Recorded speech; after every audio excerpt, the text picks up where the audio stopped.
Sean todos bienvenidos y bienvenidas a una emisión más de actualidad informativa. Y en su segmento La Entrevista estaremos conversando sobre el cáncer de mama. Hablaremos también sobre los síntomas y los factores de riesgo de la enfermedad. Mientras tanto, los dejamos a continuación con el perfil de nuestro doctor especialista invitado de este día. Veámoslo a continuación.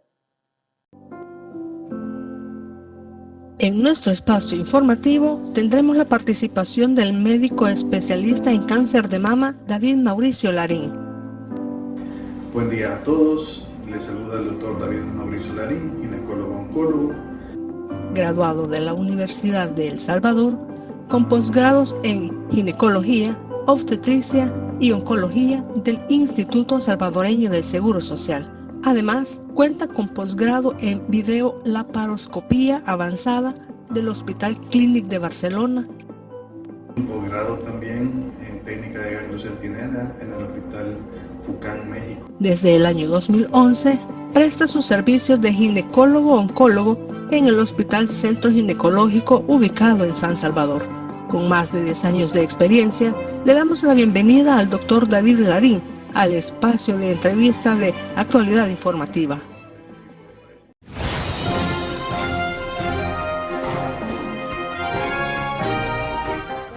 Bueno, ya estuvimos viendo la cápsula, conociendo a nuestro invitado de este día, nuestro especialista, doctor David Larín. Muchísimas gracias por haber aceptado nuestra invitación al programa de este día.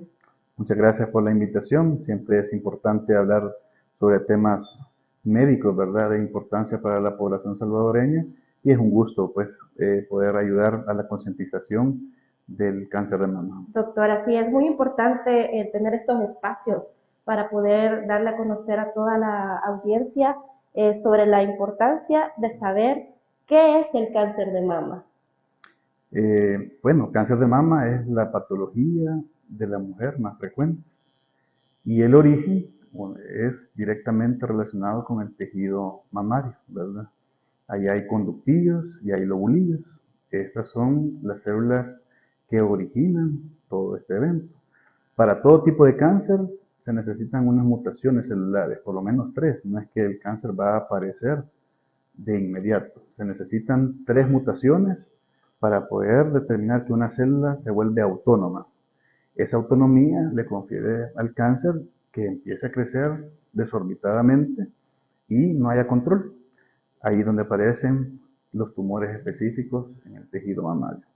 Pero la célula de origen es prácticamente la célula propia de la paciente o del paciente, ¿verdad? Tras una serie de estímulos, ¿verdad? Son 3 mutaciones y después empieza la célula autónoma, sin control, a replicarse. Así es, y doctor, nosotros salimos a las calles a preguntarle a las personas qué conocen sobre el cáncer de mama. ¿Qué le parece si vemos a continuación el sondeo que hicimos y luego opinamos sobre las respuestas de la gente? Perfecto, vamos. Bien, vamos al sondeo.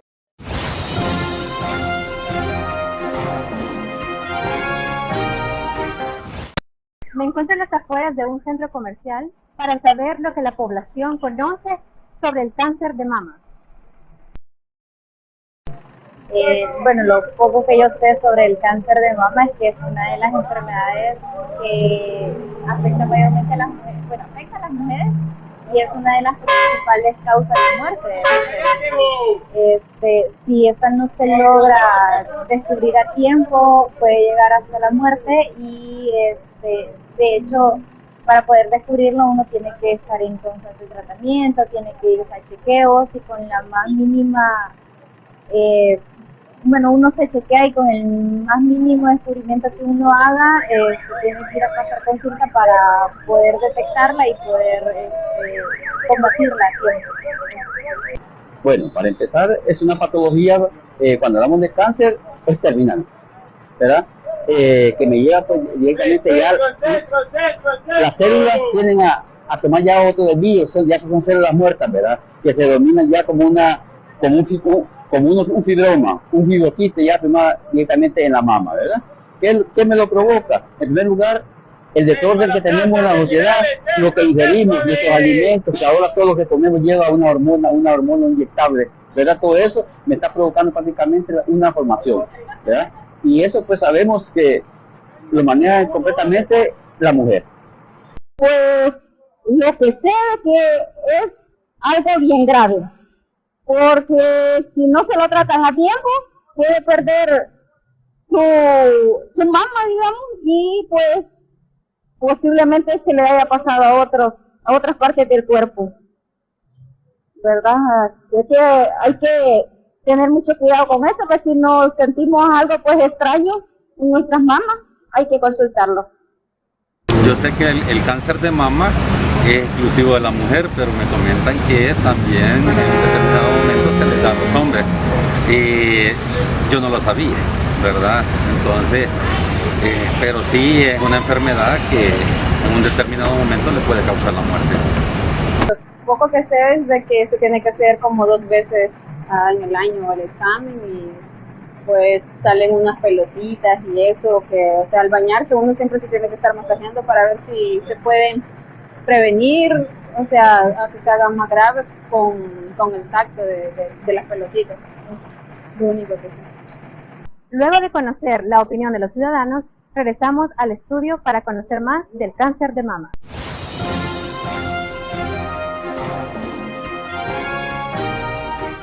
Bueno, ya estuvimos viendo un poco de la opinión de las personas en la calle, doctor. Hay diversidad de opiniones o de conocimiento en la población, pero me pareció bien interesante el poder ver que hay personas que consideran o que piensan que el cáncer de mama es exclusivo o solo lo puede padecer la mujer. Sin embargo, hay un porcentaje de probabilidad que le pueda dar a los hombres también, ¿verdad?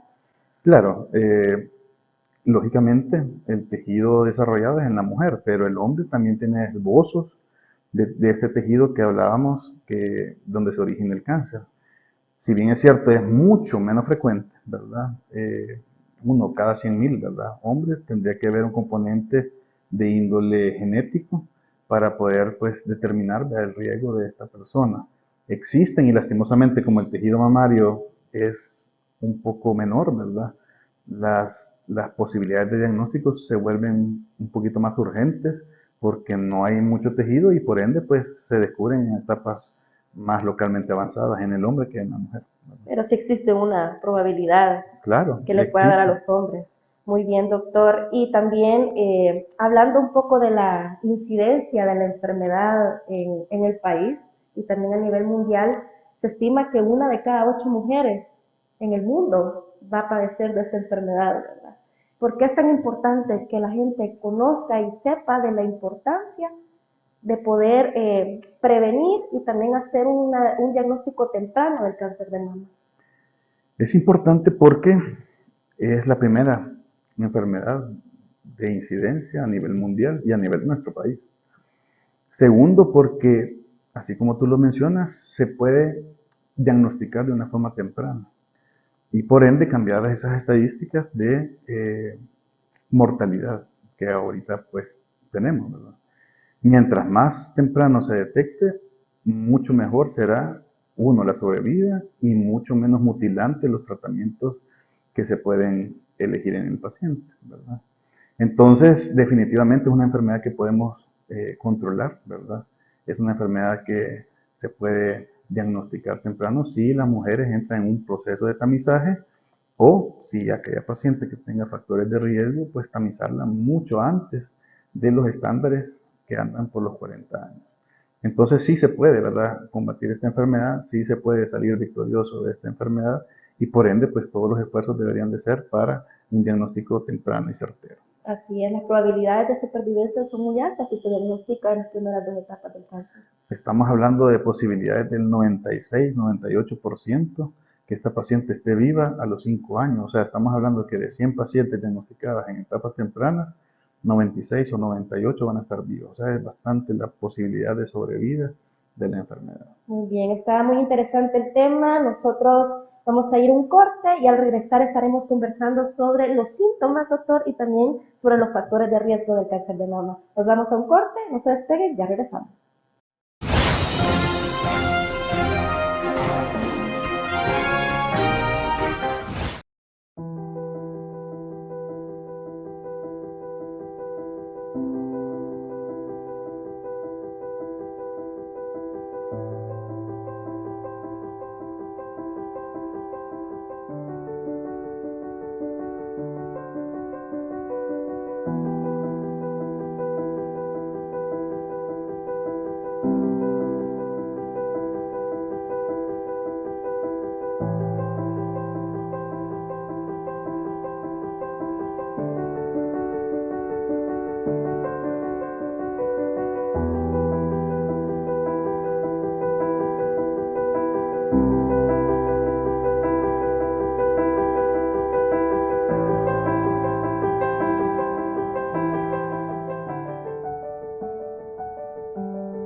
Ahí estamos de regreso con más de actualidad informativa. Les recuerdo que estamos conversando sobre el cáncer de mama y tenemos con nosotros al doctor David Larín, ginecólogo oncólogo. Doctor, muchísimas gracias nuevamente por estar aquí con nosotros y vamos a continuar hablando en este bloque sobre los síntomas del cáncer de mama. ¿Cuáles son esas señales de alerta o de alarma que una mujer o un hombre pueden identificar y que deben acudir al médico para atención? Claro, es de recalcar, ¿verdad?, que la sintomatología en un cáncer no debería estar presente si está súper temprano, ¿verdad? Ahora bien, en el periodo en el cual, por ejemplo, entre mamografía o mamografía, entre visita de médico, entre un año y otro, es necesario que la paciente pues se autoexamine, ¿verdad? Y ahí pueden encontrarse ciertos signos clínicos que nos indican una sospecha, ¿verdad?, de que hay que consultar inmediatamente. Uno de los síntomas es encontrarse una tumoración o una bolita en la mama, ¿verdad?, que antes no lo tenía. Cambia la coloración en la piel, secreciones como sangre, sanguinolenta, menciona, o pus. Si se va hundiendo el pezón, ¿verdad? No son síntomas de enfermedades benignas, son síntomas de enfermedades malignas. Aparecimiento también de nodulaciones a nivel de la axila, que es un componente importante en lo que es la mama, ¿verdad? Entonces a veces nos centramos solamente en la mama, pero a nivel axilar a veces se pueden encontrar adenopatías que son altamente sospechosas y que nos indica que debe de descartarse una patología a nivel mamario. A veces se ponen unos hoyuelos, ¿verdad?, en la mama, como una piel de naranja, refiere la literatura, en la cual pues también debe determinarse el origen de esa. Pudiese ser algo infeccioso, pero lo primero que hay que pensar es descartar que no sea algo neoplásico. Pero hago énfasis, ¿verdad?, en esta cuestión de la prevención. No hay que esperar síntomas. Si en dado caso tienen más de 40 años, hay que hacerse la mamografía. No hay que esperar síntomas para poder hacerse una mamografía de tamizaje. Y ahí también es importante, doctor, y entra una parte que es bien importante, y son los factores de riesgo de la enfermedad. Estábamos conversando también previamente, doctor, de la herencia, ¿verdad? O los genes sobre la enfermedad, que también entran en juego, ¿verdad? Si nos podría conversar o platicar más sobre esos factores de riesgo. Hay factores que son inherentes al paciente, por ejemplo, ya lo mencionó usted, la herencia. No es de alarmarse, pero el 5% de la totalidad de los cánceres de mama está relacionado a cáncer hereditario, ¿verdad? No es el 100%, pero si tenemos una paciente que tiene este factor hereditario, pues con seguridad, ¿verdad?, si tiene una mutación, la más frecuente, la mutación BRCA1 o BRCA2, tiene un riesgo casi de un 80% de padecer de cáncer de mama en toda su vida, ¿verdad?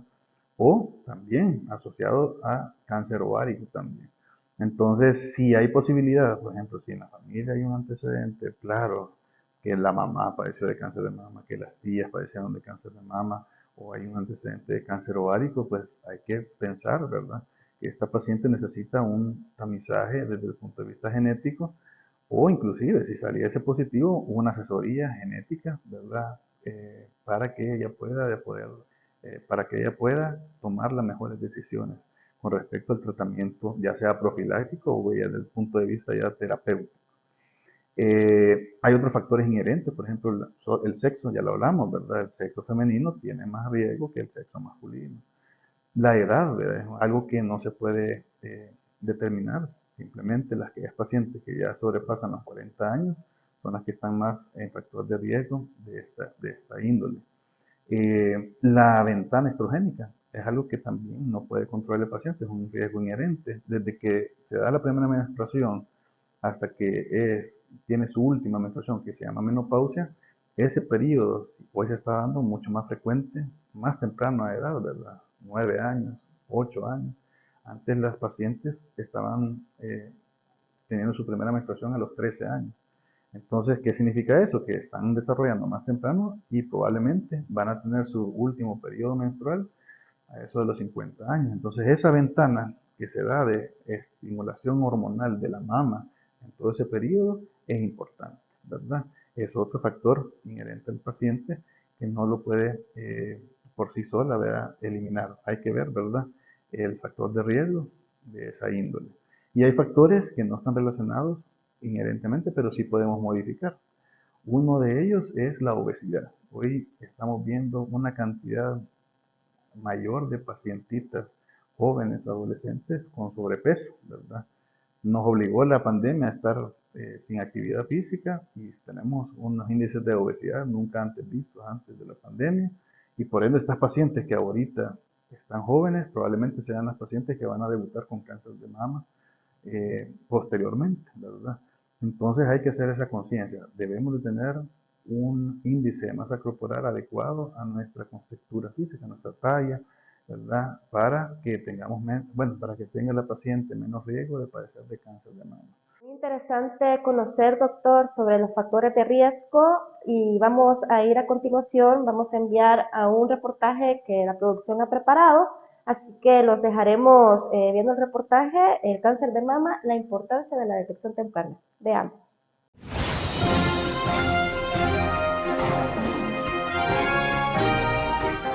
Según datos de la Organización Mundial de la Salud, cada 30 segundos se detecta un caso de cáncer de mama en todo el mundo. Se estima que 1 de cada 8 mujeres padecerá la enfermedad a lo largo de su vida y es la principal causa de muerte entre ellas. Pero, ¿qué es el cáncer de mama? El cáncer es la reproducción acelerada y sin control de las células del cuerpo. Nosotros en el cuerpo tenemos millones de células y cada una de ellas cumple una función específica. Pero cuando una se quiere pasar de lista y empieza a reproducirse, estas células se reproducen 2, 2 se vuelven 4, 4 se vuelven 8 y así sucesivamente, y no siguen el lineamiento del cuerpo, sino que crecen de forma desordenada, empiezan los problemas de cáncer. El cáncer de mama requiere el diagnóstico precoz, que se realiza a través del examen radiológico de mamas, el cual aumenta las probabilidades de supervivencia en un 90% al ser diagnosticado a tiempo. La jefa de Unidad de Oncología del Ministerio de Salud, Andrea Chacón, plantea la importancia de la detección temprana a través del autoexamen de mama y la mamografía, como primeros pasos para confirmar o descartar la presencia de esta enfermedad. Entre más temprano se detecte un cáncer o nosotros pensemos que puede haber alguna malignidad, es mejor acortar el tiempo para hacer un diagnóstico temprano y eso mejora el pronóstico de las pacientes. Pero esto es como con que la mujer se haga su autoexamen de mama, no es que con eso ella se va a detectar un cáncer, sino que es para que se aprenda a conocer sus senos. Lo que sí nos debe de ella de mantener es hacerse la mamografía. Se recomienda, nosotros como Ministerio de Salud la recomendamos una vez al año a partir de los 40 años. Según estadísticas proporcionadas por el Ministerio de Salud, para el año 2020 se registraron 1.460 casos.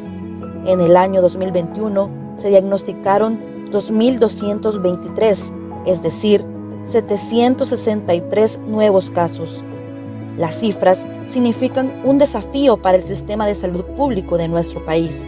La directora de Enfermedades No Transmisibles del Ministerio de Salud, Patricia Erazo, afirma que la institución realiza esfuerzos con programas de concientización en la población y en los trabajadores de la salud sobre los signos, síntomas y la importancia de la detección temprana del cáncer de mama. Promocionar un estilo de vida saludable, desde ahí empezamos, nosotros hacemos tamizajes, tenemos 5 mamógrafos en primer nivel de atención que son digitalizados, esto es para hacer tamizajes preventivos a las mujeres y para después hacer diferentes acciones para mejorar, ¿verdad?, su cuadro clínico. Sin embargo, según valoraciones del doctor Danilo Arévalo, ginecólogo y presidente de la Fundación Salvadoreña para la Mujer con Cáncer de El Salvador, solo un pequeño porcentaje de las mujeres tienen acceso a una mamografía.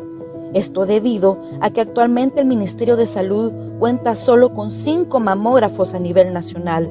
Estos no dan abasto a toda la población. A nivel nacional, dentro del sistema público de salud, la cantidad de mamógrafos es insuficiente para atacar a la población que lo requiere. Según una publicación antigua del Ministerio de Salud, por cada mamógrafo disponible se tendrían que tomar 117 casos por día para que nosotros podamos tamizar a la población salvadoreña. Entonces esto realmente es irreal porque un mamógrafo no puede tomar 117 mamografías en un solo día, ¿verdad? Entonces tendríamos que ampliar la cantidad de recursos para poder hacer el tamizaje en toda la población. Asimismo, la falta de programas exitosos de detección temprana y tamizaje se ha vuelto un común denominador a nivel nacional y requiere la colaboración de fundaciones y organizaciones que, juntamente con sobrevivientes, ayuden a implementar programas integrales de detección temprana y concientización sobre el cáncer de mama en la población. Realmente el trabajo de la Fundación es amar al paciente con cáncer, apoyarlo, ¿verdad?, en tratamientos, consultas, exámenes, ¿verdad? Se realizan jornadas de detección temprana de cáncer tanto en mujeres en edad fértil, ¿verdad?, como en personas que ya lo tienen. Y de igual forma quienes están ingresados en los hospitales se les da algún tipo de atención y asistencia emocional.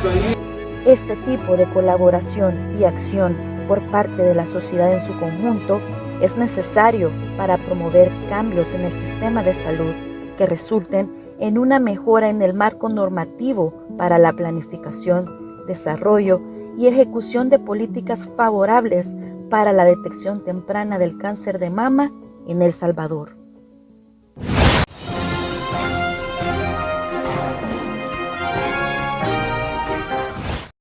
Bueno, ya estábamos viendo el reportaje que se ha preparado y doctor, yo quisiera saber, ya hemos visto el reportaje, ¿qué opina usted sobre este tema? ¿Considera que en el país realmente existen políticas de salud que traten el tema del cáncer de mama y también el diagnóstico temprano de la enfermedad?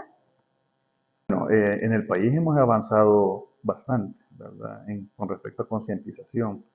Algunas pacientes están solicitando tamizaje. Todavía no es suficiente, porque la cantidad de pacientes que se tendrían que tamizar para tener un verdadero beneficio con respecto al diagnóstico de patología temprana sería un 70%. La tasa de cobertura de la mamografía, de tamizaje, debería de ser el 70%. En todas las mujeres, llegar a una cobertura de esa magnitud. No la tenemos, ¿verdad? La mayoría se está haciendo mamografías diagnósticas que tiene completamente diferentes, ¿verdad?, indicaciones a la mamografía de tamizaje. La mamografía de tamizaje es aquella paciente que no tiene síntomas y que llega a los 40 años. La mamografía diagnóstica es aquella paciente que consulta por alguna sintomatología en la mama. Entonces, quisiésemos que todas las mujeres, al cumplir los 40, se hicieran su mamografía de tamizaje. Lastimosamente, falta mucho, ¿verdad? Pero, como repito, antes, muchos años antes, 10 años antes, la paciente no tenía una conciencia de la situación del cáncer de mama. Hoy la paciente, algunas, no todas, asisten y solicitan su mamografía a partir de los 40. Hay lineamientos, ¿verdad?, para prevención de cáncer de cuello uterino y cáncer de mama, pero todavía no se han cumplido todos los objetivos, ¿verdad?, que sería pues salvarle la vida a la mayor cantidad de pacientes salvadoreñas que ya tienen un diagnóstico de cáncer de mama. Bueno, doctor, definitivamente todavía hay mucho que hacer en cuanto al tema del cáncer de mama en el país y nosotros con esta información nos vamos a ir a nuestro segundo corte. No se despeguen, ya regresamos con más actualidad informativa.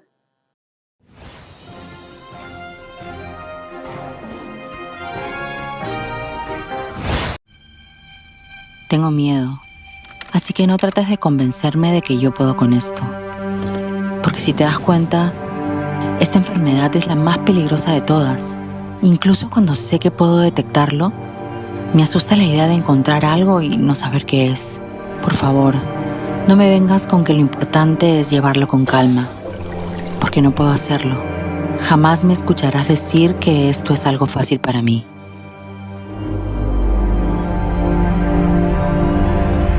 Esto no es algo fácil para mí, pero jamás me escucharás decir que no puedo hacerlo, porque lo importante es llevarlo con calma. Por favor, no me vengas con que me asuste la idea de encontrar algo y no saber qué es. Sé que puedo detectarlo, incluso cuando esta enfermedad es la más peligrosa de todas. Porque si te das cuenta, yo puedo con esto. Así que no trates de convencerme de que tengo miedo.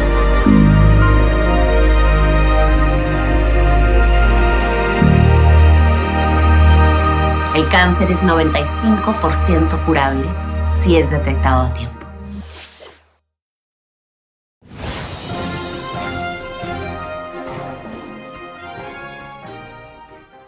Ya estamos de regreso con más actualidad informativa. Les recuerdo, si usted recién nos está sintonizando, estamos conversando con el doctor David Larín sobre el tema del cáncer de mama.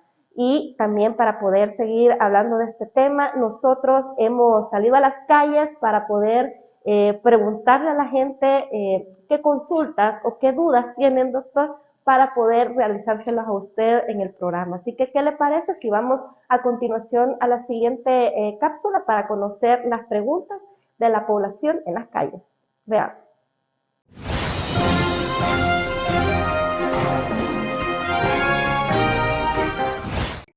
¿Cuál es el motivo principal por el cual se da el cáncer o por el cual comienza el cáncer? O sea, saber si uno puede tener algo así en las mamas. ¿Qué tiene que hacer uno? No, ¿cómo evitar? ¿Sí? Hacerse los exámenes o alguna situación, ¿cómo evitar que se dé el cáncer de mama? Pues, ¿cómo prevenirlo más que todo? ¿Sí? ¿Cuáles son los signos de alerta? O sea, porque a veces hay dolores de pecho, pero viene relacionado con la menstruación. Entonces le preguntaría cuáles son los signos de alerta para poder prevenir el cáncer.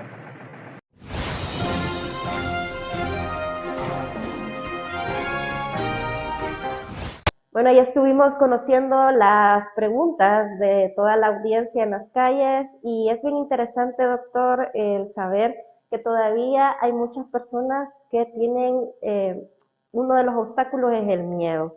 Entonces, ahí nos consultaban también qué hacer si yo logro o palpar o sentir una normalidad en uno de mis senos. Bueno, hay que recalcar que no toda bolita o tumor en la mama puede estar relacionado al cáncer. Ese puede ser nuestro diagnóstico diferencial, pero por ejemplo a veces hay fenómenos inflamatorios, infecciosos, una mastitis, puede haber tumores benignos, un fibroma, que es la patología benigna más frecuente en la mujer, pero como le digo, ¿verdad? Siempre hay que descartar que no sea una patología maligna.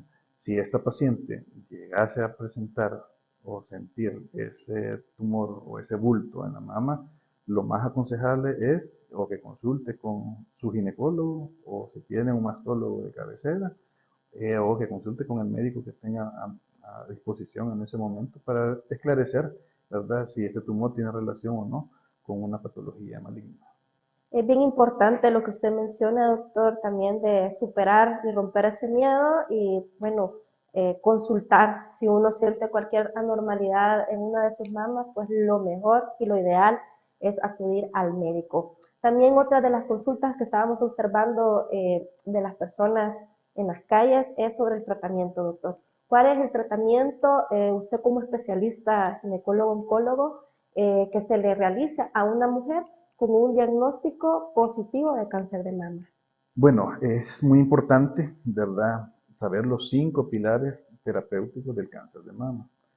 Estamos con la cirugía, está la quimioterapia, está la radioterapia, están los anticuerpos mononucleares y tenemos la terapia de bloqueo hormonal, ¿verdad? Hoy en día, a diferencia de años previos, tenemos que tener claro que, en vista de que el cáncer de mama es heterogéneo, debe obligatoriamente tener el clínico un diagnóstico de inmunistoquímica del tumor, ¿verdad? Antes o eran lobuliciales o eran canaliculares, pero hoy no basta solamente con esas dos particularidades, sino que necesitamos tener un perfil molecular. El perfil molecular hoy en día se basa en general, ¿verdad?, porque a veces hay más especificaciones. Luminales, que son los tumores que se alimentan de hormonas, los HER2 positivos y los triple negativos, en orden de menor agresividad a mayor agresividad. Entonces, si ya tenemos eso, probablemente tengamos más certeza o tengamos un tratamiento específico para cada una de las pacientes. Ya media vez tengamos ese perfil molecular, sabemos, por ejemplo, qué tipo de quimioterapia le va a funcionar. Por ejemplo, qué tipo de cirugía le convendría al paciente o qué tipo de radioterapia le va a tener que dar al paciente. Como primera fase, y en la mayoría de las etapas tempranas, está la cirugía. Y la cirugía ha venido avanzando grandemente. Quizás dentro de los temores que tienen los pacientes es que todo cáncer de mama implica mutilación de la mama. Eso ya hoy en día no es aplicable, ¿verdad? Hoy la paciente puede accesar a varios tipos de tratamiento bastante conservadores. A la cabeza, por ejemplo, solo quitar un fragmento de la mama y hacer una biopsia de ganglio centinela. Antes todas las pacientes iban a mastectomía y a retirar todos los ganglios de la axila. ¿Qué teníamos como resultado? Se controlaba la enfermedad, pero la paciente pudiese tener una inflamación del brazo, un linfedema.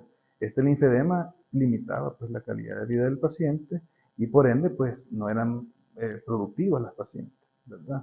Entonces tenemos hoy en día que se puede retirar un fragmento de la mama, se quita un ganglio de la axila y ese ganglio está negativo, pues no necesitamos retirar todos los ganglios completos de la axila. Por ende, ¿verdad? La vida del paciente no se detiene, no se limita, calidad de vida en buen estado y todo esto es aquellas pacientes, repito, con etapas tempranas. ¿Qué significaría esto? Que este tipo de pacientes probablemente viene de un tamizaje continuo, año con la mamografía. Aquellas pacientes que tienen un tumor voluminoso y con ganglios sospechosos, pues no son candidatas a este tipo de manejo. Por ende, pues insistir, ¿verdad?, en la prevención. A veces, ¿verdad?, si la paciente se le quita un fragmento del tumor, se le quita el ganglio, este ganglio sale negativo, puede ser que la paciente no necesite ni quimioterapia, ¿verdad? Es otro avance. ¿Bajo qué contexto? De que si son perfiles moleculares luminales con ganglios negativos, se puede hacer un test que se llama Oncotype. Este Oncotype se lo hacen al tumor. El tumor se lo practican ese tipo de test y el test nos dice riesgo a mediano y a largo plazo de una recurrencia. Si este paciente entra dentro de los grupos de bajo riesgo o riesgo intermedio, que es el 75% de las pacientes de este tipo, se salvan de la quimioterapia. Hay más riesgo de utilizar la quimioterapia que beneficio. Y aquellas pacientes que tienen ganglios negativos, pero que les sale un factor de riesgo elevado, es así, no se salvan de la quimioterapia, ¿verdad? Aún así, es un tratamiento, como repito, dirigido en base al perfil molecular. Todos los manejos conservadores se les debe de practicar radioterapia, ¿verdad? Y la radioterapia tampoco debe de existir un temor de que vaya a causar algún tipo de daño a los órganos. Antes, los tipos de equipos que existían, pues sí curaban la enfermedad, pero tenían repercusiones de índole órganos que están adyacentes a la mama, a la cabeza, por ejemplo, corazón o pulmón. Pero hoy en día son equipos de radioterapia tan específicos que puede ser un espacio tan mínimo que se tiene que dar radioterapia y se protegen todos los órganos adyacentes. En síntesis, son equipos que le van a proteger los órganos adyacentes para evitar las posibles complicaciones del tratamiento. Entonces tampoco no hay que tenerle temor a la radioterapia. Por último, y no menos importantes, están los bloqueadores hormonales, ¿verdad? Que la mayoría de pacientes pues están sabedores de este tipo de tratamiento. Es una pastillita que se da, no es quimioterapia, pero se cumple por lo menos 5 años. ¿De qué va a depender el tiempo? Del factor de riesgo. Si una paciente que tiene fue una enfermedad temprana y tenemos la posibilidad de una recurrencia de la enfermedad, entonces se puede dar hasta terapia extendida por 10 años. Si una paciente en una etapa temprana, ganglios negativos y luminal A, por ejemplo, se puede completar con 5 años, es suficiente el tratamiento. Entonces, esta, repito, no es quimioterapia, sino que bloquea la producción de hormonas en la paciente. Y los anticuerpos mononucleares, ¿verdad?, son terapias dirigidas pero el único inconveniente probablemente es que su alto costo, ¿verdad? Es bastante alto, ¿verdad? Y por ende, pues probablemente no todas las pacientes pueden accesar a ese tipo de terapias dirigidas. En síntesis, estos son los 5 pilares terapéuticos y con buenos resultados de sobrevida en las pacientes. Bueno, agradecemos muchísimo la intervención del doctor. Nosotros con esta información nos despedimos, no sin antes invitarlos a que estén pendientes de nuestra próxima emisión y agradecerles su sintonía. Muchas gracias.